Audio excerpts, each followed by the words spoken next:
In nature, all queen ants are involved in an epic race of sorts to become the queen mothers of their own mighty ant colonies with up to millions and millions of workers. It's the only way to succeed in the ant world. If you could establish your ant colony as fast as possible and grow it as big as possible, the better chances you have of survival in the wilderness. Here I have 14 queen ants in test tubes, all caught 2 weeks ago during their annual mating nuptial flight. Now, if all these hopeful queen ants could go on to found their own mighty ant colonies, it would make a perfect, happy ending story, wouldn't it? However, the reality is, in nature, not all queen ants make it to founding successful ant colonies. Some fail to find males to mate with, thus missing out on their one chance to be queens of their own flourishing ant colonies. Some fall victim to lethal molds that consume them slowly from the inside out. And some, as you'll see in a bit, just have the absolute worst luck of the bunch, with a terrifying fate no queen ant would wish for. But if you were a queen ant, perhaps you might be one of the lucky ones who at least make it to the first stage. That is, laying eggs and establishing your first batch of larvae. Getting to this stage is the first challenge not all queen ants manage to achieve. Ladies and gentlemen, today we count how many of our 14 queen ants successfully passed their first challenge in Mother Nature's amazing race of life, making it to the brood stage, as we also mourn those queens who failed to pass the challenge, and those who sadly ended up with the worst case scenario of all. Welcome to Mother Nature's amazing race of the queen ants, here on the Ants Canada Ant Channel. Please subscribe to my channel and hit the bell icon. Welcome to the AC family. Enjoy. AC family, all our queen ants have been in the dark and undisturbed for 2 weeks. And I think you will truly be shocked at what I saw when laying them all out in the light. Most especially what I'm going to show you at the end.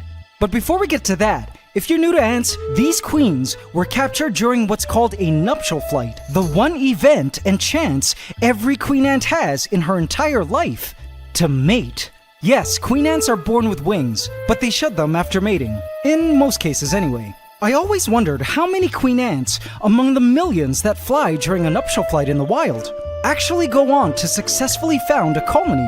So I felt this mass capturing of 14 queen ants of ours was the perfect opportunity to get a general feel of the queen ant success rate, in this species anyway. These, by the way, are a large species of carpenter ants, a genus and type of ant I'm sure many of you may be familiar with, as they're a pretty widespread genus throughout the entire world. So after capturing the queen ants during their nuptial flight, we ant keepers place them in test tube setups like these, which help simulate the claustral chamber the queens would have made in the wild, which, fingers crossed, would become the birth home of their first generation of worker ants. Now I say fingers crossed because, as mentioned, not all queens manage to mate successfully with males, who, by the way, all die the following morning after mating. And some queens also die for various reasons, which you'll see in a bit. But AC family, let's have a look at all 14 of our queen ants 2 weeks after capture and find out how many queens have successfully given birth to young, shall we? I think you guys will find the results rather interesting. Here I've laid out our 14 queen ants into 2 groups. Those that retain their wings on the left, and those that shed their wings on the right. Now, we ant keepers know that keeping wings on doesn't necessarily mean the queens didn't mate during their nuptial flight, because some queens actually may decide to keep their wings on for some reason. But the first thing that surprised me was that among all the winged queens, none of them actually went on to lay eggs. And check this out, we've lost a couple of them to some pretty terrifying fates. This queen fell victim to mold. Ugh. This sight gives me absolute shivers. Poor queen. And the other deceased queen? Looks like she may have fallen victim to mites. Remember, these test tubes are sterile when the queens are placed inside, so these little parasitic mites had to have come hitching a ride on her body at capture. Rest in peace, queens. So 2 of the 14 dead within 2 weeks. and 4 winged queens still eggless. My guess is they hadn't mated, or perhaps they're late bloomers. Let's move on now to the 8 remaining wingless queen ants. Now this is where the stats get interesting. The first queen stands protectively over a little pile of brood. Just beautiful. Based on the yellowish color of some of them, I assume some of the brood are larvae. The yellow stuff seen in the larvae's bodies is the nutritious soup the queen ant manufactures from her own body tissues, which she regurgitates like a sort of ant milk to nourish the young. The queen will continue to feed this nutritious self-made soup to the young, as well as subsist off it, until the first set of workers arrive to go look for a proper meal outside the claustral chamber. Amazing to think that the queen is a food-making factory for this first stage of colony founding. But it doesn't last forever, which is why she's really banking on this first generation to make it to adulthood. Her life, as well as that of the future colony, depend on it. Okay, let's move on to the next queen. Queen number 2 is also looking quite regal and proud, standing protectively over her promising batch of larvae. Good job, Queen 2. Let's see Queen 3 now. She too, caring for a promising batch of larvae. Moving on to Queen 4, and she too is at the same stage. Now EC family, have a look at this. Here you can see which of the brood are still eggs, as they're more of a cloudy white color, and which have hatched into larvae and have been fed their first meal of queen ant soup. Halfway done these queens. Let's move on to queen number 5. Here you will see the queen tenderly checking and feeling her brood using her mouth parts.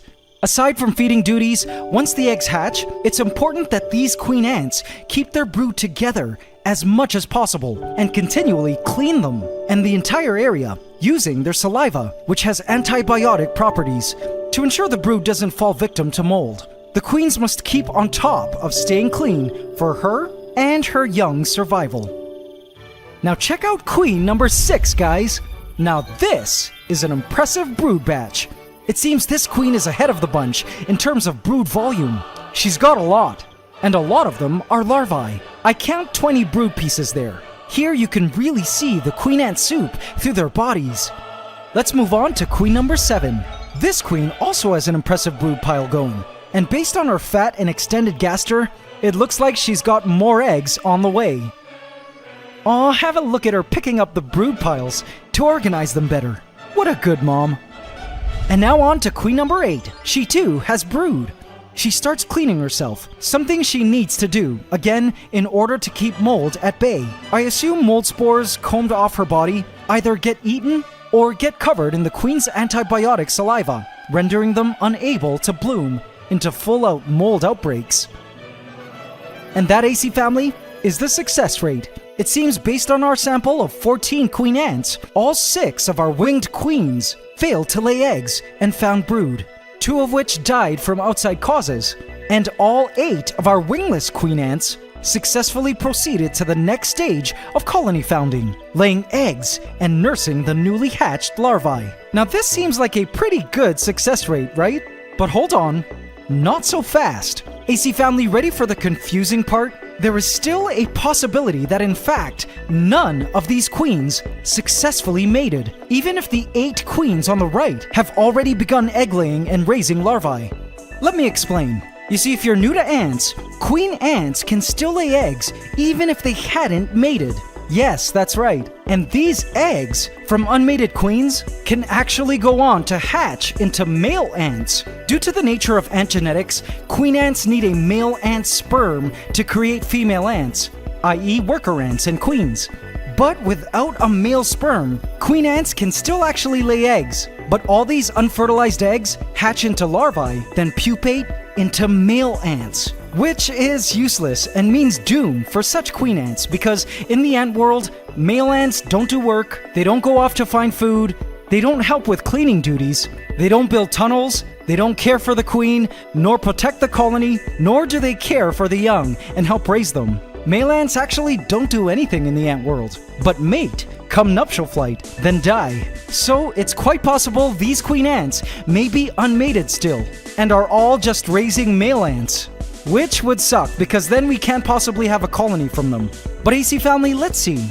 Based on my experience, some of the queens actually look quite promising, like the brood of queen number 6 and the fattened gaster of queen number 7.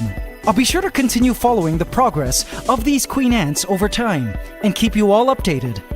Fingers crossed, at least one of these queens will be fertilized and go on to found their flourishing ant colonies. It truly means a lot to me that you guys out there are watching and supporting the ants on their journey. It's a hard life being an ant, and you all taking the time to follow these true ant stories and subscribe to the channel, joining our ever-growing AC family, is testament to me that ant love truly abounds. Despite most of the world seeing these creatures as pests that must be sprayed or burned via magnifying glass, if the ants on this channel could talk, I'm sure they'd all say thank you for giving them a chance to show you what true ant life is all about. Let's hope that at least one of these queens is mated and goes on to produce worker ants, so we can truly have fun with giving them a proper ant farm and witness together the miraculous process fashioned by Mother Nature of how an ant colony comes to be. Always remember, it's ant love forever. Oh yeah, but AC family, there's one thing I forgot to show you that I found a bit odd. Looking through the winged queens, one of them stood out to me as rather peculiar. Have a look at this queen ant. Do you see something odd other than her broken wing? Look at her gaster. That stripe is a stretched membrane, an extended gaster. Even more odd is that I only see it on one side, not the other. Usually queen ants display extended gasters from physogastry, meaning being so full of eggs they balloon up. But this seems different. It seems something inside this queen is causing her gaster to balloon up on one side. Weird. But if she was holding eggs in there, I imagine she would have laid by now, and the stripe would typically be seen on both sides of her gaster. And AC family, that's when it occurred to me. One of the most terrifying fates I've ever witnessed in a queen ant was in a carpenter ant like her, and involves one of the most gruesome and disgusting creatures in the animal kingdom, in my opinion. As I looked at that peculiar stripe, it suddenly dawned on me what it could be, and I began to instantly throw up in my mouth. She was incubating something, and clue, it wasn't ant eggs.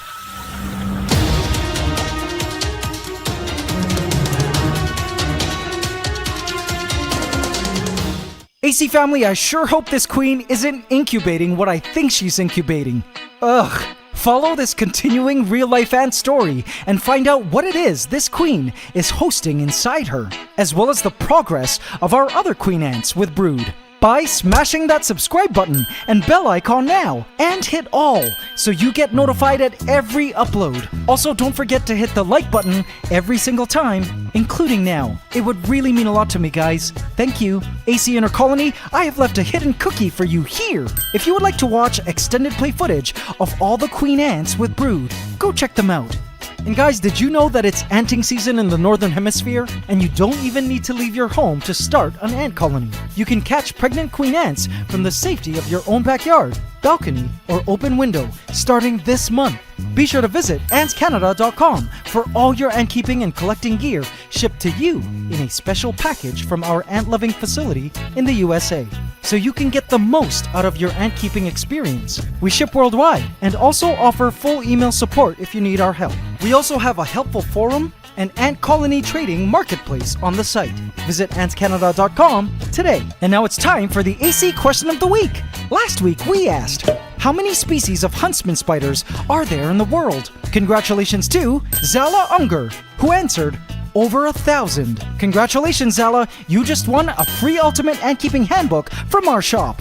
In this week's AC Question of the Week, we ask, what does a queen ant feed her first set of larvae? Leave your answer in the comment section, and you could also win a free Ultimate Ant Keeping Handbook from our shop. Hope you can subscribe to the channel as we upload every Saturday at 8 a.m. Eastern Standard Time. Please remember to like, comment, share, and subscribe if you enjoyed this video to help us keep making more. It's ant love forever.